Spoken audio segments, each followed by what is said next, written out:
Scientists respond to resurfaced 1991 study on borderline personality disorder in mothers of transgender boys. Psychiatric scientists weigh in on the viability of the research in recreating it in today's modern era. A resurfaced 1991 study that examines the mothers of boys and their gender identity has been making the rounds on social media, with pundits and influencers on all sides weighing in on it. The study, Mothers of Boys with Gender Identity Disorder, a comparison of matched controls, was published in the Journal of the American Academy of Child and Adolescent Psychiatry by Dr. Sonia Marantz and Dr. Susan Coates. The women interviewed 16 mothers of boys with GID, or gender dysphoria, a person whose gender identity doesn't match their assigned sex, and 17 mothers of boys without it. The study concluded that 53% of mothers of sons with GID qualified as having borderline personality disorder. When asked recently about the possibilities of reproducing the study in today's climate of acceptance, activism, and social media saturation, two psychiatric scientists offered their insight.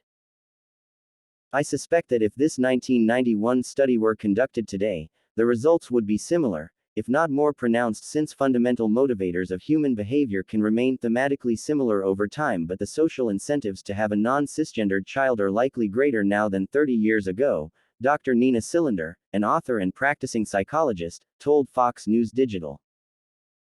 That said, a newer study would have to account for the limitations of this one, especially the lack of clinical controls, exclusion of fathers in the sample, and lack of attention to gender dysphoria in daughters and the mother-parent-daughter relationship. According to Dr. Robert D.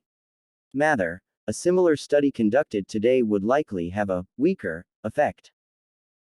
If the study were conducted today, I would expect the effects would be much weaker due to the cases coming from so many different socially manufactured sources, Mather, a writer and columnist for Psychology Today, told Fox News Digital. I would expect that any effect of the role of the mother's psychology would be difficult to see due to the increased statistical noise. However, it is also possible that if the symbiosis account proposed by Marantz and Coates is true, that the effect could be strengthened in a replication of the study in today's climate.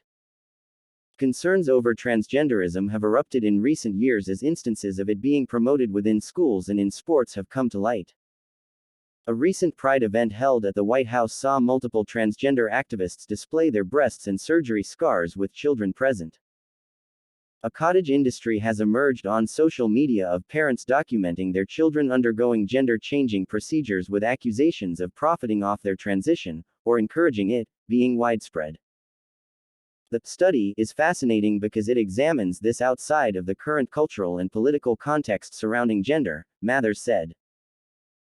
The Marantz and Coates study has strengths in that it examines the issue before the current cultural explosion of redefining the norms of gender.